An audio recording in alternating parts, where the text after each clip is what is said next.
Once there was a cat who was both curious and exciting. He was exciting because he was curious.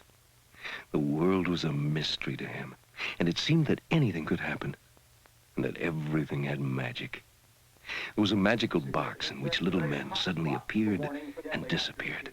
There was a magical window through which another cat talked and danced. And there was a magical dragon which sometimes leaped from its cave and chased after him. Life in general amazed him. Sometimes the very fact that he could open his mouth astounded him.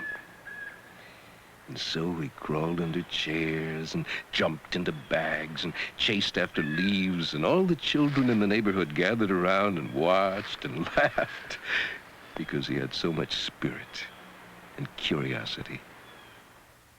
But at night, the cat was troubled by dreams. Nothing seemed safe. Nothing was secure. He feared there were ghosts and monsters and killers who were waiting for him. He worried about things he might not even know about. In a world in which anything could happen, he sometimes thought that everything would happen to him. And so gradually, his curiosity was replaced by a need to be reassured. He stopped wondering what was next door or across the street and concentrated instead on the things in front of him. He learned that the little men in the box were harmless. He saw that the magic window was only a mirror. He discovered the dragon was simply a machine. A leaf was nothing but a leaf. People were people. And soon hardly anything in life surprised or baffled him. And so the cat became content. And because he was content, he let himself grow fat. He spent most of his time on the soft old sofa where he led a peaceful, enviable life.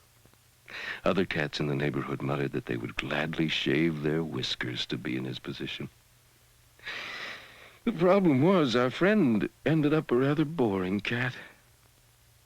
And since he never bothered about anyone or anything, no one ended up bothering about him. The children found other things to play with, and the cat was left to himself. Still, that was a good life. The solitude was comforting, and it gave him time for what he wanted to do most now, and that was to sleep and dream. He loved to dream. The demons and monsters had long disappeared. The unknown fears were dead. And now, all he ever dreamed about were wonderful things. And so, night after night, he dreamed about when he was young.